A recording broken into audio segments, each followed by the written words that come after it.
প্রেমানন্দে একবার হরি হরি বল। নিতাই গৌর সীতানাথ প্রেমানন্দে একবার হরি হরি বল। নিতাই গৌর সীতানাথ প্রেমানন্দে একবার হরি হরি বল। ভক্তবৃন্দের চরণে আমার কোটি কোটি প্রাণী প্রণাম। বৈশাখ মাস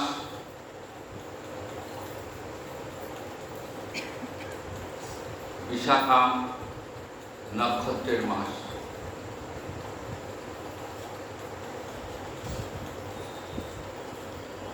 এই মাসটির আর এক নাম মাধব মাস।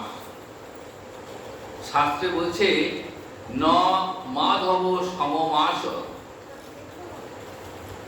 ন মাধব সমদেব। মাধবের সমান দেব নেই, আবার মাধবের সমান মাস।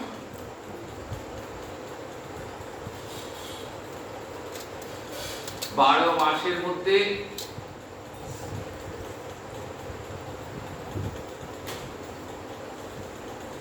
বৈশাখ মাস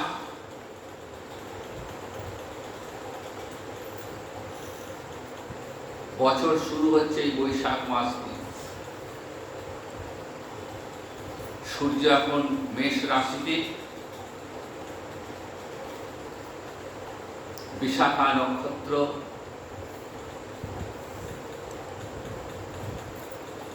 আকাশে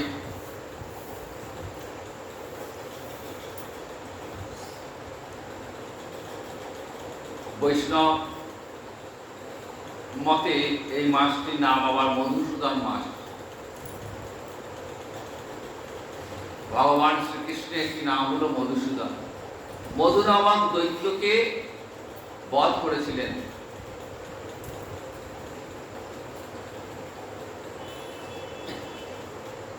পৃথিবী যখন প্রলয় সলিলে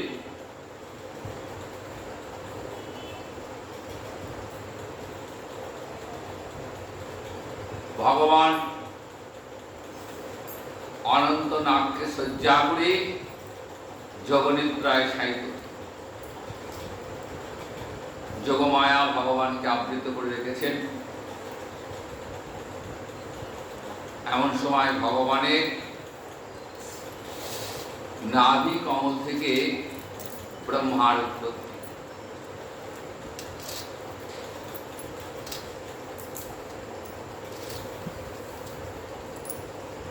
পদ্ম নাভিতে যান, তাই ভগবানকে বলা হয় পদ্মনাভ। সেই পদ্মনাভ ভগবানের নাভি কমল থেকে পিতামহ ব্রহ্মার সৃষ্টি।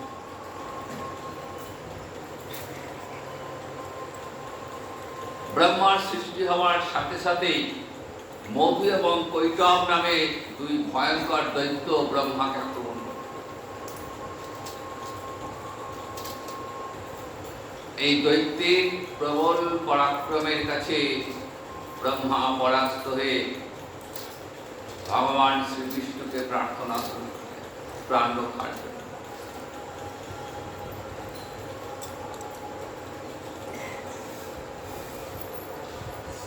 ভগবান যোগনিদ্রায় শায়িত রয়েছেন। যোগমায়া ভগবানের নিদ্রা ভঙ্গ করলেন। নিদ্রা ভঙ্গ হতেই ভগবান দেখছেন মধু কৈটব এই ভয়ঙ্কর দৈত্য এরা ব্রহ্মাকে আক্রমণ করেছে।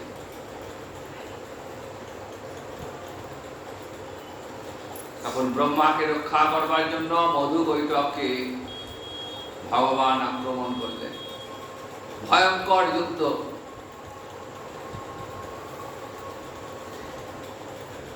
এবং এই যুদ্ধে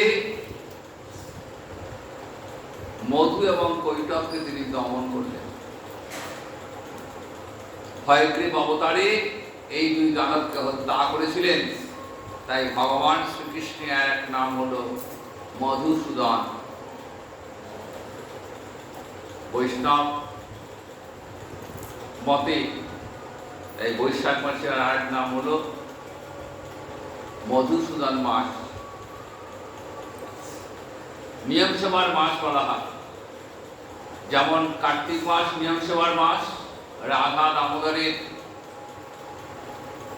গান, দামোদরের কীর্তন আমরা করি। বৈশাখে দান,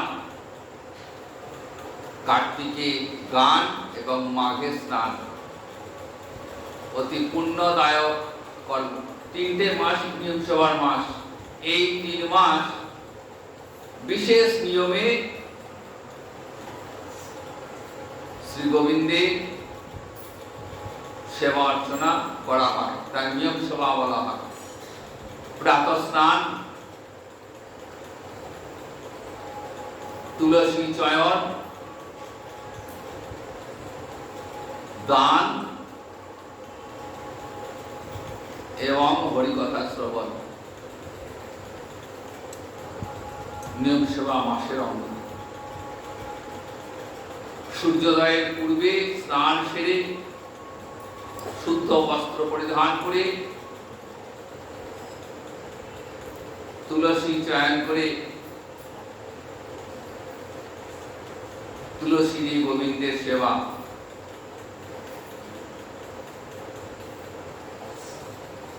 তুলসীকে বলা হয় মহাপ্রসাদের জননী,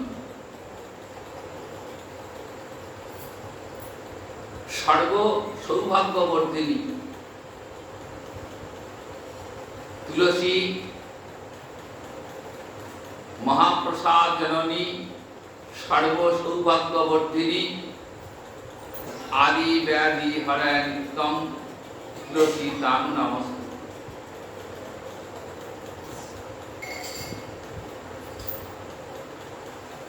তুলসী সেবা করলে কি হয়? দেহের সমস্ত রোগ মুক্তি হয়ে যায়। তুলসী সেবায় স্বয়ং ভগবান সন্তুষ্ট হন। চন্দন সিক্ত দুটি তুলসী গোবিন্দ চরণে নিবেদন করলে ভগবান সেই ভক্তের কাছে ঋণী হয়ে যায়। আর গোবিন্দকে নিবেদিত নৈবেদ্যে তুলসী দান করলে সেটি মহাপ্রসাদে পরিণত হবে। বৈষ্ণবজন তুলসী নিবেদিত মহাপ্রসাদ ছাড়া অন্য কোনো কিছু গ্রহণ করেন না। সকালে ঘুম থেকে উঠে তুলসী দর্শন করলে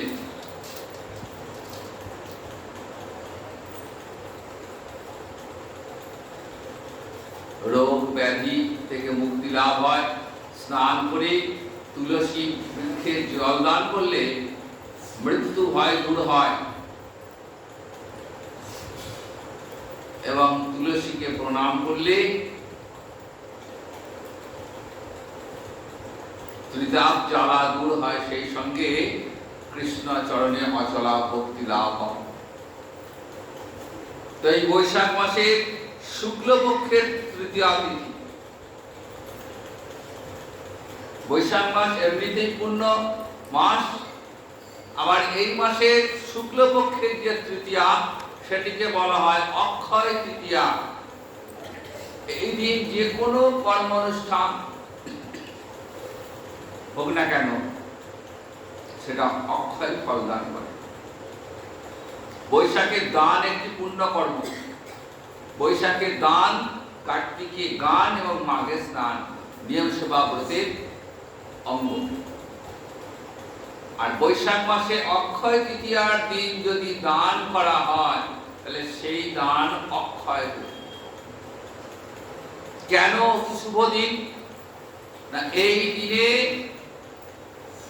সত্য যুগের শুরু হয়, আবার দাপর যুগের শুরু হয় এই দিনেই। এই দিনে পৃথিবীতে প্রথম জবের সৃষ্টি হয়েছে। তাই যে কোনো হোম যজ্ঞে জব লাগে, জব দিয়ে হোম যজ্ঞাদি করা হয়। এই দিন প্রথম মা গঙ্গা মর্তে অবতরণ করেছিলেন। রাজা ভগীরথ মা গঙ্গাকে মর্তে নিয়ে আসেন। সেই মা গঙ্গার প্রবল বেগে জন্মমুনির আশ্রম ভেসে যায়। তখন জন্মমুনি এক গণ্ডূষে গঙ্গাকে নিজের মধ্যে ধারণ করলেন। ভগীরথ পুনরায় জন্মমুনিকে স্তব স্তুতি দ্বারা তুষ্ট করলেন। তখন জন্মমুনির জানু দিয়ে গঙ্গা পুনরায় বেরিয়ে আসে। তাই মা গঙ্গার আর এক নাম জাহ্নবী। জন্মমুনির কন্যা, তাই তিনি জাহ্নবী। এই অক্ষয় তৃতীয়ার দিন থেকে শুরু হয় চন্দন যাত্রা। জগন্নাথ দেবের অঙ্গে চন্দন লেপন হয়। পরপর 15 দিন এই চন্দন লেপন, 21 দিন চন্দন লেপন করা হয় জগন্নাথ দেবের অঙ্গে। ভবিষ্যৎ পুরাণে এই অক্ষয় তৃতীয়ার মহিমা বর্ণিত হয়েছে। দেখুন অক্ষয় তৃতীয়ার কেমন মহিমা দেখুন। পুরাকালে কোন এক দেশে এক ব্রাহ্মণ বাস করতেন।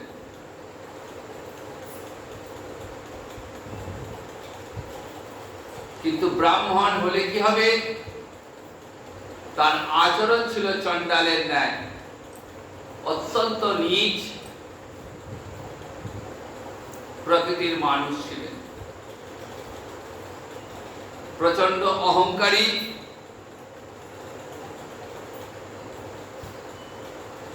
গুরু দেবতা কোনো কিছুই মানতেন না, নাস্তিক গোছের মানুষ ছিলেন।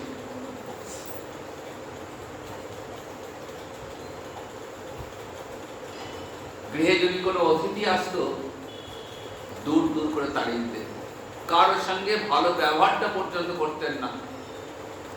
কিন্তু এই ব্রাহ্মণের পত্নী ছিল আবার ঠিক উল্টো। তিনি ছিলেন অতিথি পরায়ণা, ধার্মিক, সুশীলা এবং স্বামীর এই আচরণে তিনি অত্যন্ত বিরক্ত হতেন। তো সেই ব্রাহ্মণের গৃহে একদিন এক অতিথি এলেন। দিনটি ছিল অক্ষয় তৃতীয়া।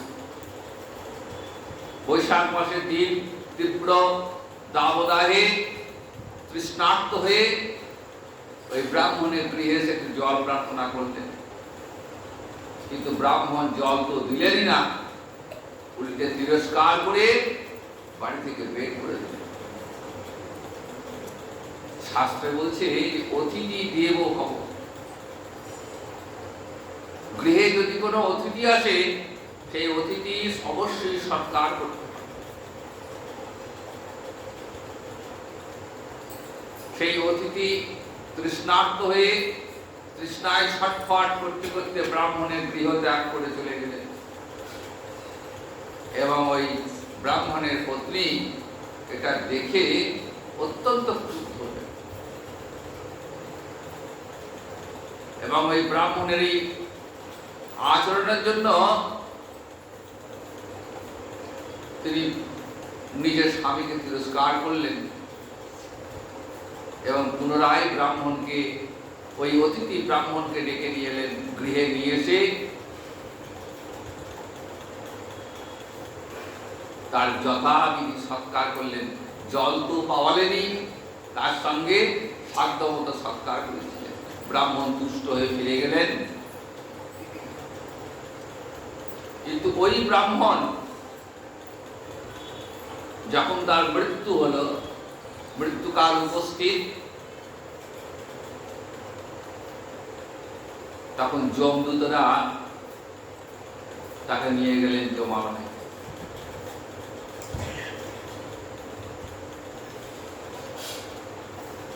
সেখানে যখন এই ব্রাহ্মণ জল প্রার্থনা করছেন তখন যমদূতরা বলছেন যে ব্রাহ্মণ, তুমি তো জীবনে কখনো কাউকে জল দান করনি এবং তোমার গৃহে ব্রাহ্মণ অতিথি এসে তাকেও তুমি অপমান করে জল না দিয়ে তাড়িয়ে দিয়েছ দূর দূর করে, কাজে তুমি আর জল পাবে না।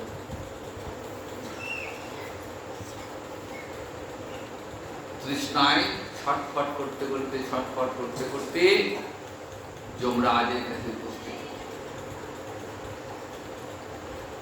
যমরাজ ওই ব্রাহ্মণের কর্মের হিসাব নিতে গিয়ে দেখছেন ব্রাহ্মণের কোনো পুণ্য হবে না। এমন কোনো কর্ম নেই যার দ্বারা তার স্বর্গলাভ হতে পারে। তাই নরকবাসের বিধান দিয়ে দিয়েছেন। এমন সময় দেখছেন এই ব্রাহ্মণের স্ত্রী অক্ষয় তৃতীয়ার দিন গৃহে অতিথি সৎকার করেছিলেন, জল দান করেছিলেন। সঙ্গে সঙ্গে যমরাজ যমদূতকে আদেশ করলেন, একে ছেড়ে দাও। এর শত পাপ থাকলেও এর স্ত্রীর পুণ্যের ফলে এর সমস্ত পাপ ক্ষয় হয়ে গেছে। এই ব্রাহ্মণী ছিলেন সতী সাধ্বী, তাই সতীর পুণ্যে পতির পুণ্য।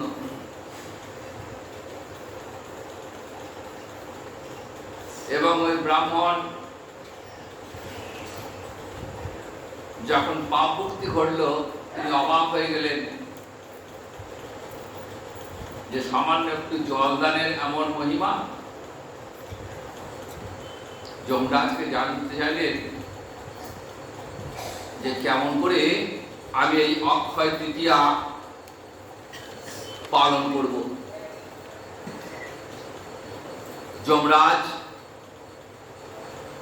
তখন ব্রাহ্মণকে বলছেন যে ওই দিন পবিত্র নদীতে স্নান করে ব্রাহ্মণ বৈষ্ণবকে দান, তপস্যা, হোম, পিতৃতর্পণ এবং শাস্ত্রবিধি অনুসারে ভগবান মধুসূদন শ্রীহরি অর্চনা করলে অক্ষয় ফল লাভ। তাহলে অক্ষয় তৃতীয়ার দিন গঙ্গা স্নান, যেহেতু আমাদের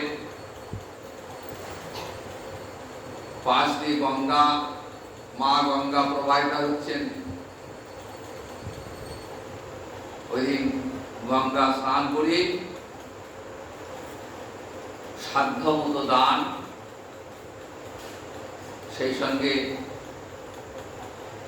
গৌরহরির সেবা অর্চনা ইত্যাদির মধ্য দিয়ে ওই বিশেষ দিনটি পালন করা আমাদের অবশ্য কর্তব্য। ব্রাহ্মণ যমরাজের কাছে অক্ষয় তৃতীয়া পালনের বিধি শ্রবণ করার পর জন্মান্তরে যখন পুনর্জন্ম লাভ করলেন, তখন তিনি এই বিধি অনুসারে অক্ষয় তৃতীয়া পালন করেছিলেন এবং এর ফল তিনি পেয়েছিলেন। এই অক্ষয় তৃতীয়া বড় পূর্ণ মাস, বড় পূর্ণ তিথি। এই দিন নিত্যানন্দ পত্নী জাহ্নবা দেবীর আবির্ভাব, জনপ্রন্দিনী সীতা দেবীর আবির্ভাব, আবার পরশুরামের আবির্ভাব। বড় পুণ্য তিথি এবং গোটা বৈশাখ মাসটাই খুব পুণ্যের মাস। তাই প্রত্যহ গঙ্গা স্নান, শ্রীহরি অর্চনা, তুলসী বৃক্ষে জলদান, আর অবশ্যই হরিনাম সংকীর্তন এবং ভক্ত সঙ্গীত, হরিকথা শ্রবণ। এই হরিকথা শ্রবণে কি হয়, দেহ এবং মনে পবিত্রতা আসে, মন শুদ্ধ হয়, মনটি পবিত্র হয়ে যায়। তাই ভক্ত সঙ্গীত, মহৎ মুখনিসৃত হরিকথা আস্বাদন করলে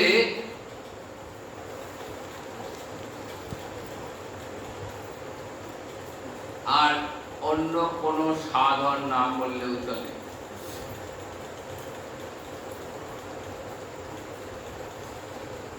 তা পূর্ণ বৈশাখ তিথিতে, বৈশাখ মাসে আজ আমরা একটু হরিকথা আস্বাদন করব। ভগবান শ্রীহরিতে ভক্ত বৎসল, তাই ভক্তের কোনো বাঞ্ছা তিনি অপূর্ণ রাখেন না। বৃন্দাবনে যখন লীলাবিলাস করছিলেন, সেই সময় মথুরাতে ব্রাহ্মণ পত্নীগণ ভগবানকে নিজের প্রতিরূপে পেতে চেয়েছে।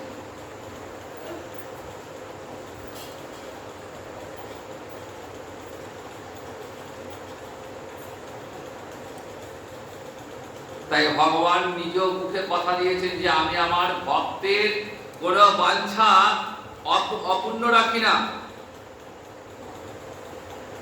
সেই ভক্ত বাঞ্ছা পূরণকারী ভগবান শ্রীকৃষ্ণ একটি সুন্দর লীলা করেছিলেন,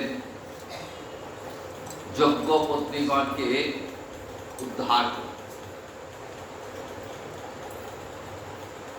তো ভগবান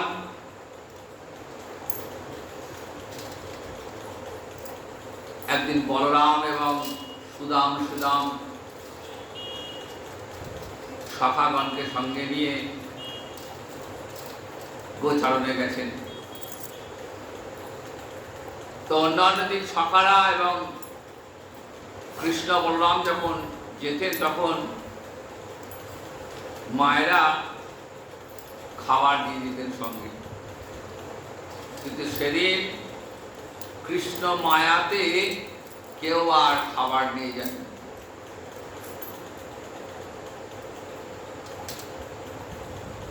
গোচারণ করতে করতে খিদে পেয়ে গেছে, ক্ষুধায় ছটফট করছে, কিন্তু সঙ্গে কোনো খাবার নেই। আর কৃষ্ণ সেদিন এসেছেন অশোক কাননে, যেখানে শুধু অশোক বনে ফুল ছাড়া আর কিছু নেই, কোনো খাবারের গাছও নেই, ফল গাছ নেই যে ফল পেরে খাবেন। সখারা কৃষ্ণকে বলছেন যে সখা, আজকে তোমাকে একটা অসুর বধ করতে হবে। কৃষ্ণ বলছেন আবার কোন অসুর এলো? ওই যে ভয়ানক অসুর। কি অসুর? ক্ষুধা নামক একটা অসুর আমাদের উৎপাত করছে প্রচন্ড। এত ক্ষুধা লেগেছে যে আমরা থাকতে পারছি না, তা তুমি আমাদের খাবার বন্দোবস্ত করো। দেখুন ভগবান তিনি তো অন্তর্যামী, তিনি তো সবই বুঝতে পারছেন, এবং তিনি এটা করবেন বলেই নিজেও খাবার আনেননি, আবার সখাগণকেও সঙ্গে খাবার আনতে দেন। বলছেন ঠিক আছে, তোমরা কাজ করে দেখো, এখান থেকে কিছুটা দূরেই মথুরার ব্রাহ্মণগণ একটা যজ্ঞ করছে, তোমরা সেখানে যাও, গিয়ে আমাদের নাম বলবে যে কৃষ্ণ বলরাম দুই ভাই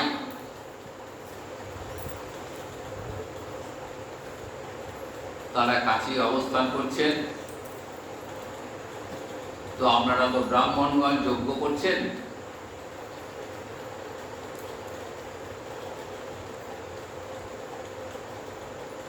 তাই দুই ভাই ক্ষুধার্ত এবং সঙ্গে আমরাও আছি, আমাদেরকে খাবার দিয়ে আমাদের ক্ষুধা রোধ করুন। তো ব্রাহ্মণগণ বলছেন যে আমাদের এই যজ্ঞের অন্ন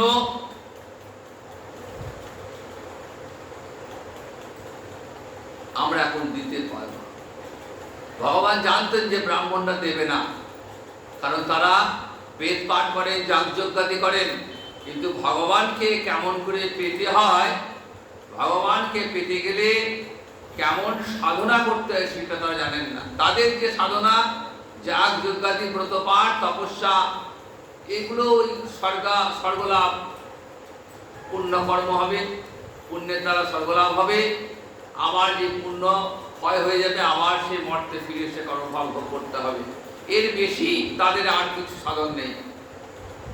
ক্ষীণে পুণ্যে মর্ত লোকং বিশন্তি, বললেন পুণ্য ক্ষয় দিয়ে হয়ে যাবে, আবার পুনরায় এই ধরাধামে ফেরত আসতে হবে, আবার সেই কর্মফল ভোগ করতে হবে। ব্রাহ্মণদের অতটা সাধন ছিল না যে তারা ভগবান শ্রীহরির সান্নিধ্য পাবেন, কৃপা পাবেন, ভগবান জানতেন। তাই শিখিয়ে দিলেন, যদি ব্রাহ্মণরা অন্ন দিতে অস্বীকার করে তোমরা বলবে যে দেখুন শাস্ত্রে শুনেছি যে সব যজ্ঞের অন্ন নিষিদ্ধ নয়, তো আপনারা যজ্ঞ করছেন সেই অন্নের যজ্ঞ আমরা পেতেই পারি। কিন্তু ব্রাহ্মণগণ কৃষ্ণ বলরামের কথা শুনে বিশেষ গ্রাহ্য করলেন না। কৃষ্ণ বলরাম যে স্বয়ং ভগবান, এটা তো সবাই জানতেন না। তিনি যে নররূপে লীলা করছেন এটা কিন্তু সবারই মধ্যে এই অনুভূতিটা আসেনি। তাই ভগবান বলছেন, আমি যখন নররূপে লীলা করি তখন আমাকে সবাই জানতে পারে না, কারণ তারা মূর্খ, তারা নরাধম। যারা মনুষ্যকুলে জন্মগ্রহণ করে যারা অধম, তারা আমাকে জানতে বা চিনতে পারে না। কিন্তু যারা আমাকে জানতে পারে, আমি নররূপে লীলা করলেও যারা আমাকে জানতে পারে তারা সুকৃতিশালী।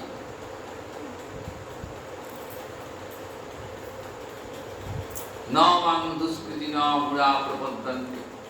আমাকে সবাই জানতে পারে না, কারণ তারা মূর্খ, তারা নরাধম। এই ব্রাহ্মণগণ যজ্ঞ করছেন ঠিক কথায়, কিন্তু যিনি যজ্ঞেশ্বর, যিনি যজ্ঞের মূল, যাকে পাওয়ার জন্য যজ্ঞ করছেন তাকেই তারা অস্বীকার করলেন। বিফল মনোরথ হয়ে ফিরে এলেন সখারা। ভগবান তো জানেন যে দেবে না, তো এসে বলছেন, সখারা বলছেন যে দেখো কত করে বললাম, তোমাদের নাম বললাম, তুমি যা বললে সব বললাম, কিন্তু তারা আমাদেরকে পাত্তা দিল। বলছেন ঠিক আছে, পাত্তা দেয়নি তো কি আছে। ভিখারি যখন ভিক্ষা করতে যায় না, তখন তো মান অপমান বোধ থাকলে ভিক্ষা দিবে না, কারণ সব গৃহস্থ সমান হবে না। কেউ দূর দূর করে তাড়িয়ে দেবে, কেউ বলবে সময় নেই পরে এসো, আবার কেউ দু চারটে গাল বন্ধ করে দেবে। আবার অনেক গৃহস্থ আছে আদর করে গৃহে ডেকে নিয়ে ভিক্ষা দেবে, সব রকমই তো আছে।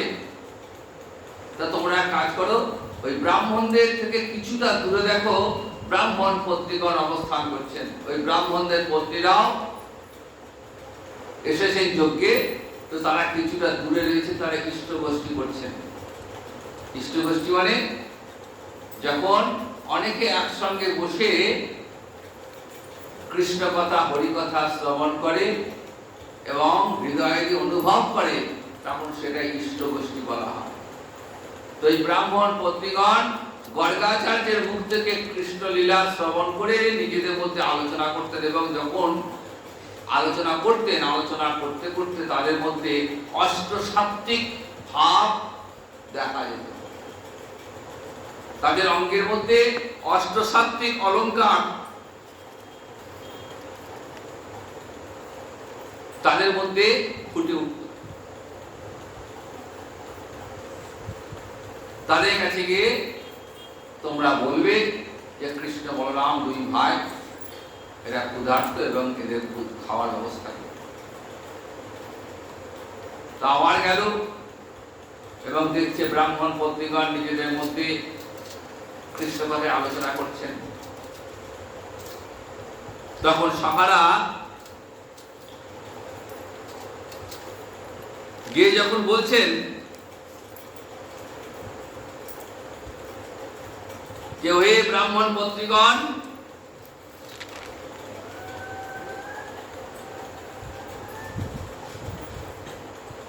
কাছে অশোকবনে কৃষ্ণ বলরাম অবস্থান করছেন।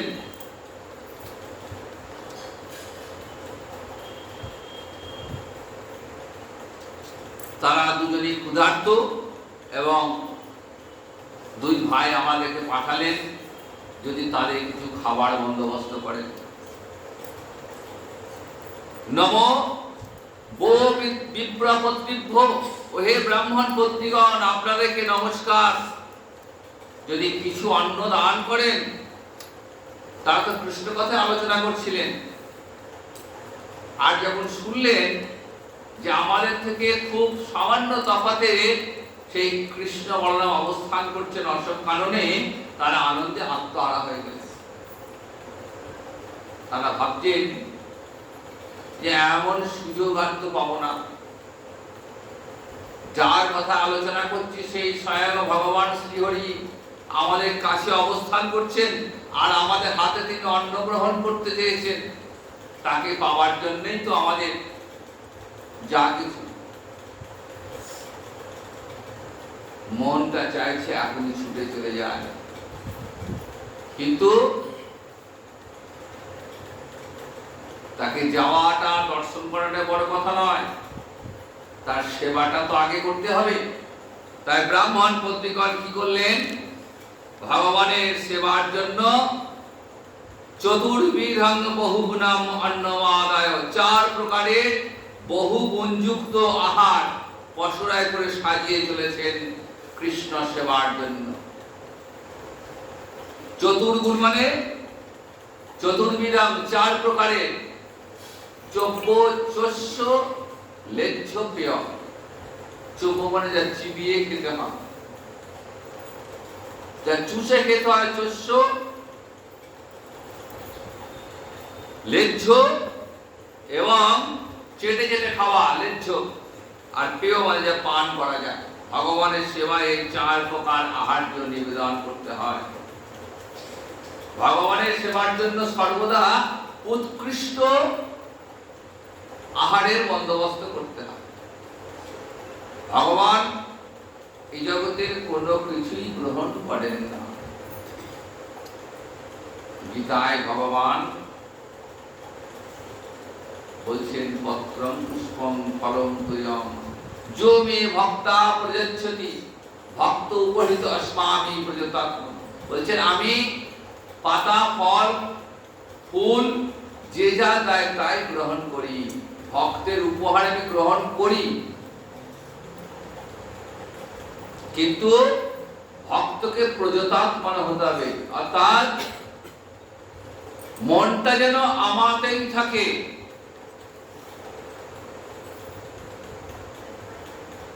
মনটা যেন আমাতেই থাকে, তবে সেই ভক্তের দেওয়া পাতা, ফুল, ফল যে যা দেবে আমি নেব।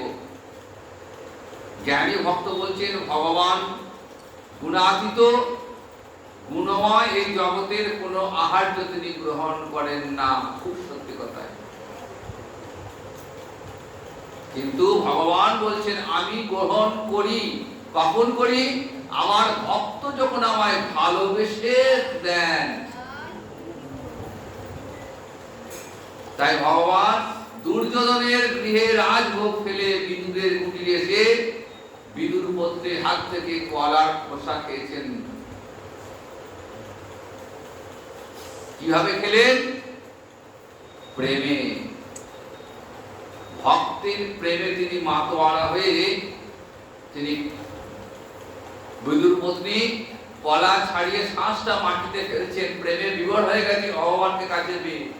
তাই কি খাওয়াচ্ছেন খেয়াল নেই, শ্বাসটা মাটিতে ফেলছেন আর খোসাটা গোবিন্দের বদলে ধরেছেন, খাও খাও। আর ভগবান অম্লান বদলে খোসাটায় গ্রহণ করছেন। তিনিও দেখছেন না আমি কি খাচ্ছি, তিনি ভক্তের দেওয়া উপহারটা গ্রহণ করেছেন। কাজেই আমি কি দিলাম সেটা বড় কথা নয়। ভগবানকে যদি আমি একটু নকুল দানাও দিই, ভগবান সেটাই গ্রহণ করবেন। কিন্তু আমার হৃদয় দিয়ে যদি ভগবানকে দিতে পারি তবেই। দেওয়ার মধ্যে যদি আমার অহংকার চলে আসে, দুর্যোধনের মনে অহংকার, এসো বন্ধু আজকে আমার গৃহে মধ্যাহ্ন ভোজন করো। ভগবান বলছেন আমি অহংকার কারো সহ্য করি। যে অহংকার করবে তার অহংকার আমি চূর্ণ করে দেব। কাজে ভগবানের কাছে কখনো নিজের ঐশ্বর্যের অহংকার দেখাতে যাবেন না, তার নিয়েই তাকে দিচ্ছেন। আমরা কি করি? আমরা তার নিয়েই তাকে দিই। আমাদের এই জগতে আমার বলে কিছু নেই, কিন্তু আমরা অহংকারের বশে ভাবি সবটাই আমার, তাই কি বলি? আমি দিলাম। তাই ভগবানের সেবায় সর্বদাই উৎকৃষ্ট দ্রব্য নিয়ে আসবে। সামান্য দেবেন কিন্তু উৎকৃষ্ট একদম। রাঘব পণ্ডিতের গৃহে যখন গৌরী সেবা দিচ্ছেন না রাঘব পণ্ডিত, উৎকৃষ্ট দ্রব্য সব নিয়ে আসছেন। দেখবেন রাঘবের থালি, চৈতন্য চরিতামৃতে রাঘবের থালির বর্ণনা আছে। রাঘবের বোন ছিলেন দময়ন্তী, গোবিন্দের সেবা গৌরীর সেবার জন্য, যাতে গোবিন্দের আমিষ আনা হয়। ভালো মন্দ খাবার যাচ্ছে রথযাত্রার পূর্বে, তো গৌরী এই সমস্ত ভালো মন্দ খাবার খেয়ে আমিষা হতে পারে, তাই সুকুদা পাঠাচ্ছেন। সুকুদা মানে আমাশয় নিরোধক একটা ঔষধি বিশেষ। কিন্তু ভগবানের গৌরীর সচ্চিদানন্দময় দেহ, সেই দেহে কি আর রোগ হয়? কিন্তু মনুষ্য জ্ঞানে সেবা করছেন। তো রাঘব নিজের বাগানে প্রচুর নারকেল ডাব রয়েছে, তো সেই ডাব পাড়তেন, আগে পেরে দেখতেন যে ডাবের শ্বাস আছে কিনা, ডাবের জলটা মিষ্টি কিনা, ভালো কিনা, আগে খেয়ে দেখতেন, তবে গৌরের সেবা লাগাতেন। যদি ভালো না হতো, বেশি দাম দিয়ে পাশে গ্রাম থেকে কিনে নিয়ে আসতেন, আমার গৌর সেবায় লাগবে বলে। সেবা যদি করতে হয় এইরকম ভাবে সেবা করতে হবে। ভগবানের সেবায় উৎকৃষ্ট দিতে হবে। ভগবানের সেবার জন্য ভালো গাছ পাকা কাঁঠালি কলা নিয়ে আসতে হবে। চাপা কলা দিয়ে সেবা যেন কেউ করবেন না, কারণ দোকানদাররাও কিন্তু জানে যে পুজোর কলা কোনটা। দেখবে জিজ্ঞেস করবে পুজোর কলা না খাওয়ার কলা। দোকানদার জিজ্ঞেস করে না? দোকান জিজ্ঞেস করে না যে বাড়িতে খাবেন না ঠাকুরকে দেবেন? যদি বলেন ঠাকুরকে দেবো, সঙ্গে সঙ্গে চাপা কলা দিয়ে দেবে। আবার দেখবেন বিশেষ বিশেষ দিনের দোকানে মন্ডা তৈরি করে, ছানা নেই, শুধু চিনি দিয়ে গুলে দিল, আর ওই মন্ডা কিনে এনে আমি সেবায় লাগিয়ে দিলাম। কি না, আমি ভগবানকে সেবা দিলাম, আর বাড়িতে দিয়ে গেলাম রাজভোগ, ছেলে খাবে। এটা সেবা নয়, এটা প্রীতি নয়, এটা ভালোবাসা নয়। ভগবানকে ভালোবাসতে গেলে মন দিয়ে ভালোবাসুন, তাতে একটু নকল দানের আমার যেমন সামর্থ্য আমি তেমন দিলাম, কিন্তু মনটা যেন আমার গোবিন্দ চরণে, গৌর চরণে সমর্পিত থাকে। যে প্রভু তোমার জিনিস তোমাকে দিলাম, তুমি কৃপা করে গ্রহণ করো। শাকের পাতা তিনি গ্রহণ করেছেন, কলার খোসা তিনি খেয়েছেন। তাই যে তিনি দেখেন না ভক্ত আমায় কি দিল, রাজভোগ দিল না নকুলদানা দিল, সেটা তিনি দেখবেন না। দেওয়াটা আমার, তিনি দেখবেন সেই দেওয়ার মধ্যে কতটা ভক্তি আছে, লোক দেখানো নাকি অন্তরের ভক্তি দিয়ে। এই যোগ্য ভক্তিগণ আজ ভগবানের সেবার জন্য উৎকৃষ্ট দ্রব্যাদি নিয়ে গেলেন। চব্য যস্য লেজ্জপ্রিয়, ছুটতে ছুটতে যাচ্ছেন। যার কথায় এতদিন আলোচনা করেছি, আজকে সেই ভগবান আমাদের সামনে, শুধু তাই নয়, আমাদের কাছ থেকে আহার চেয়েছেন। আমাদের জন্ম সার্থক, ভগবানের সামনে দাঁড়িয়েছেন। ভগবান বলছেন আসুন, আপনাদের অপেক্ষাতে ছিলাম।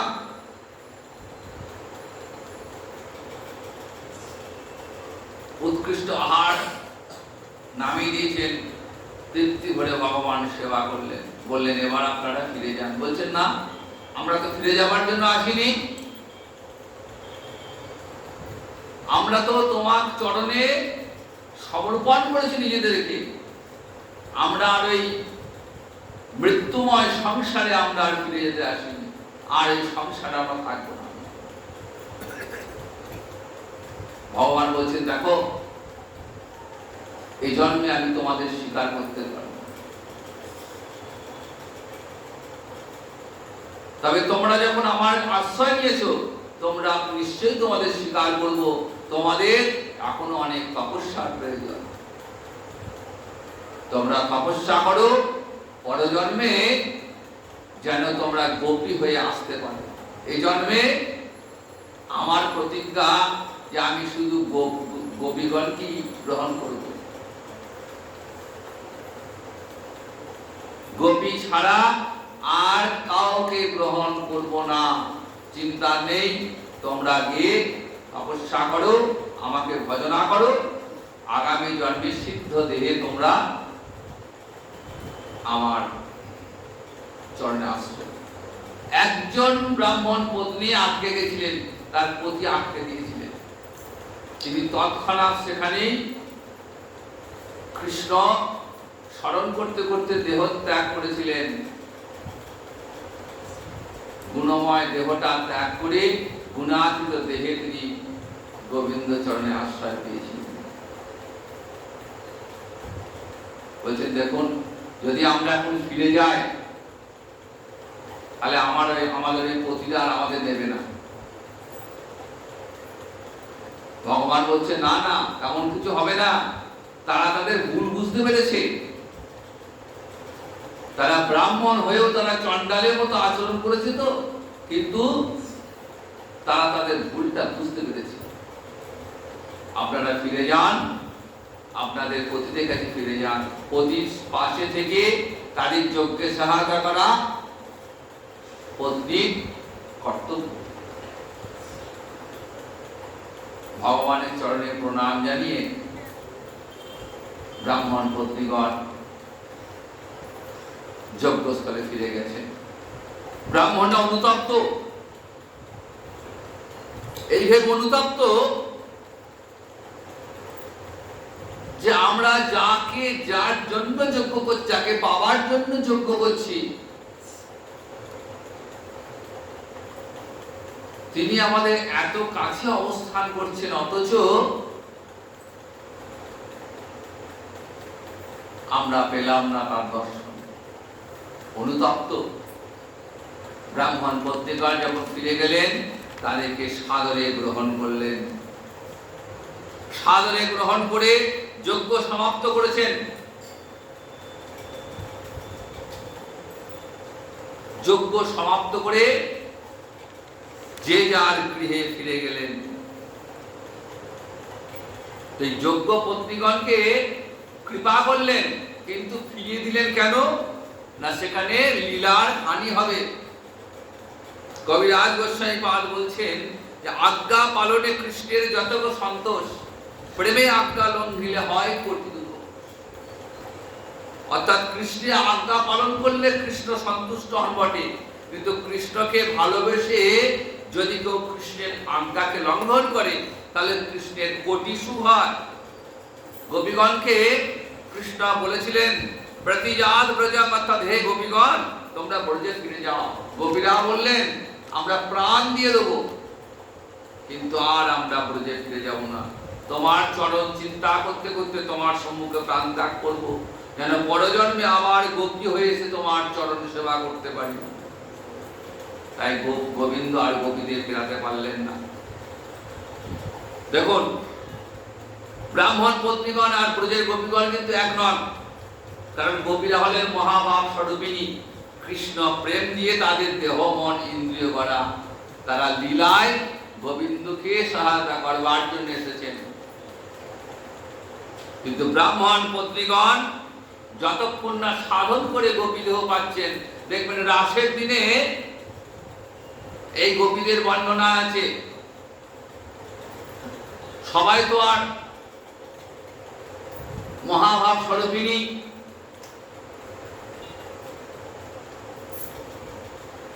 গোপী ছিলেন না। কৃষ্ণ প্রেম দিয়ে সবার দেহটা কাউকে সাধন করে আসতে হয়েছে, কাউকে তপস্যা করে আসতে হয়েছে, কাজে তাদের মধ্যে ভাগ ছিল। এই ব্রাহ্মণ পত্নীগণ তারা যতক্ষণ না সাধন করে সিদ্ধদেহ লাভ করছে ততক্ষণ গোবিন্দের কৃপা তারা পাবেন না। ফিরিয়ে দিলেন যাতে তারা সাধন করে গোপীদেহ প্রাপ্ত হয় এবং পরজন্মে গোপীদেহ প্রাপ্ত হয়ে তাদের সান্নিধ্য লাভ করে। এই ব্রাহ্মণ পত্নীগণ যজ্ঞস্থলে ফিরে গেলেন। ব্রাহ্মণরা অনুতপ্ত হয়েছিলেন তাদের কৃতকর্মের জন্য এবং তারা এইটুকু ভেবে তারা আনন্দ পেলেন যে অন্তত আমাদের পত্নীর জন্য আজ আমরা সেই কৃষ্ণ প্রেম, কৃষ্ণ চরণ লাভের আমরা ভাগীদার। আমরা অন্ন দিলাম না, এত কাছে থেকেও আমরা অন্নদান করতে পারলাম না। গীতায় ভগবান বলছেন, অহংই সর্বযজ্ঞানাং ভোক্তা প্রভুরেব চ, আমি তো সর্বযজ্ঞের যোদ্ধা ভোক্তা, আমি তো প্রভু। তো সেই গোবিন্দ চার চরণে কোটি কোটি লক্ষ্মী গড়াগড়ি যায়, তার আবার অন্যের অভাব, তিনি আমাদের কৃপা করবেন বলেই অন্ন চেয়েছিলেন, অথচ আমরা এমন দুর্ভাগা, আমরা ফিরিয়ে দিলাম। শ্রীমদ্ ভাগবতায় বলছেন যে ভক্তি ছাড়া কৃষ্ণ প্রাপ্তির উপায় নেই, কোন সাধনে ভগবানকে পাওয়া যাবে না, একমাত্র ভক্তি ছাড়া। ব্রাহ্মণগণের বেদ বিদ্যা ছিল, যজ্ঞ তপস্যা ছিল, কিন্তু ব্রাহ্মণদের কোনো হরিভক্তি ছিল না। তাই ব্রাহ্মণ কুলে জন্মগ্রহণ করেও তারা কিন্তু ভাগবত কৃপা পেলেন না। ভাগবত প্রমাণ দিল যে কৃষ্ণ ভজনের জন্য কোনো ব্রাহ্মণত্বের প্রয়োজন নেই। নিজ জাতি নহে কৃষ্ণ ভজনে অযোগ্য, সৎ কুলে বৃক্ষ নহে ভজনের যোগ্য। যে ভজে সেই বড়, অভক্ত হিংসা, কৃষ্ণ ভজনে নাহি জাতি কুলাদি বিচার। কৃষ্ণ ভজনে কোনো জাত লাগবে না, কে ব্রাহ্মণ, কে শূদ্র, কে উঁচি, কে মেথর, এটা বিবেচ্য নয়। কৃষ্ণ ভজনে জন্য যেটা দরকার সেটা হচ্ছে ভজন সাধন। আমি ব্রাহ্মণ উচ্চকুলে জন্মগ্রহণ করেছি, কিন্তু আমার ভজন সাধন নেই, ওই ব্রাহ্মণত্বের কোনো দাম নেই। কিন্তু চণ্ডাল নিজ জাতি হয়েও যদি কৃষ্ণ ভজন করে, রুইদাস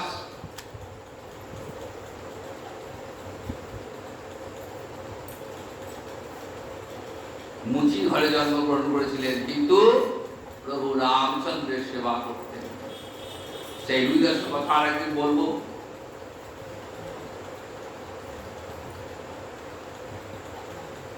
তাই ভক্তিটাই আসল।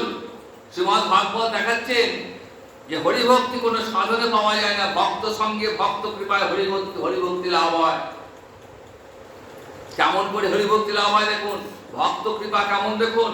কীটযোগী সুমন সংঘাত আরে হতি শতাংশীরা।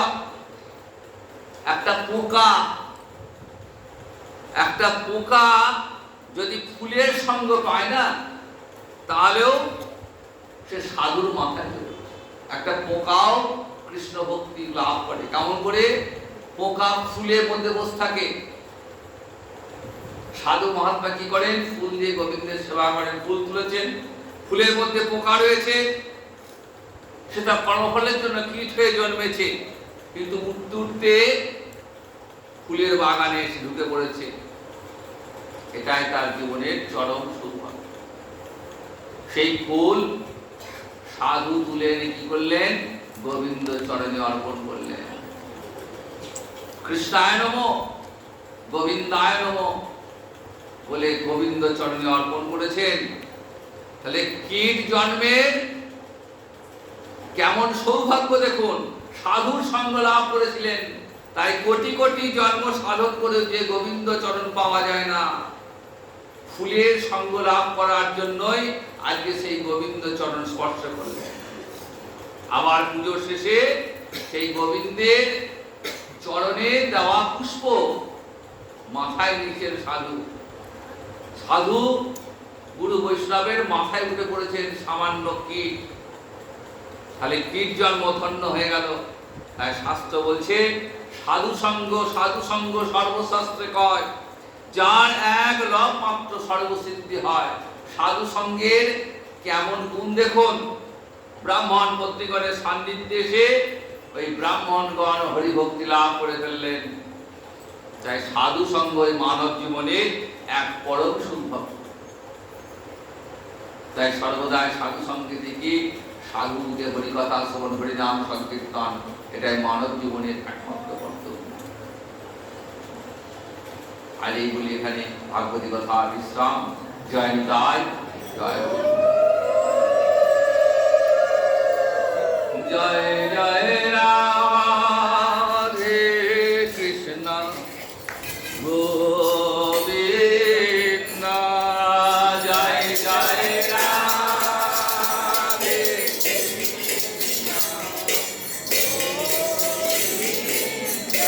জয় জয় শ্যাম সুন্দর মদন মোহন বৃন্দাবন চন্দ্র, জয় জয়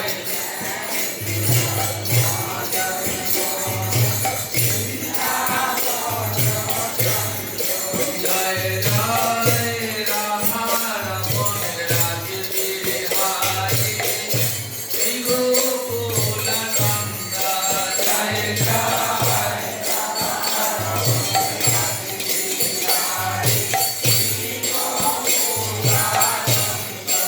জয় জয় রাধা কান্ত রাধা বিনোদ, জয় রাধে গোবিন্দ, জয় জয়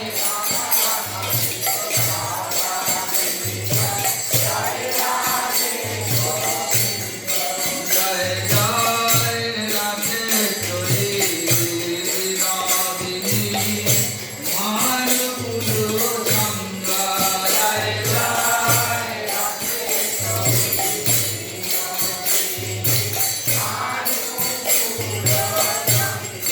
জয় জয় ললিতা বিকায়াদি যত সখী বৃন্দ, জয়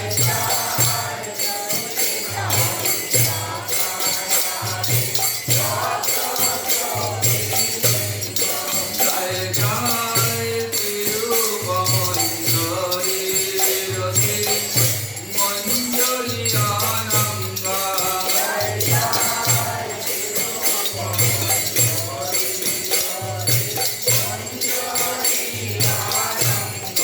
জয় জয় কৃপা করি কাউরে যুগল করুণার বৃন্দ, জয়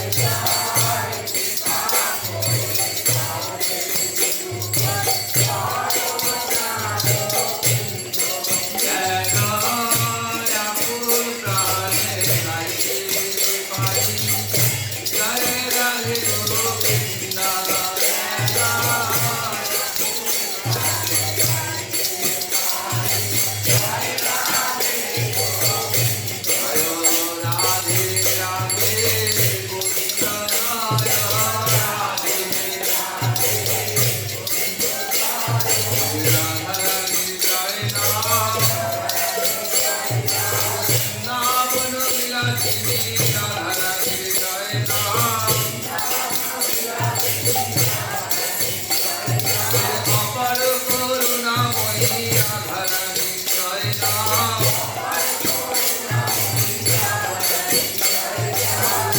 ভানু রাজনন্দিনী, রাধে জয় নাম ভানু মনোমোহিনী, রাধে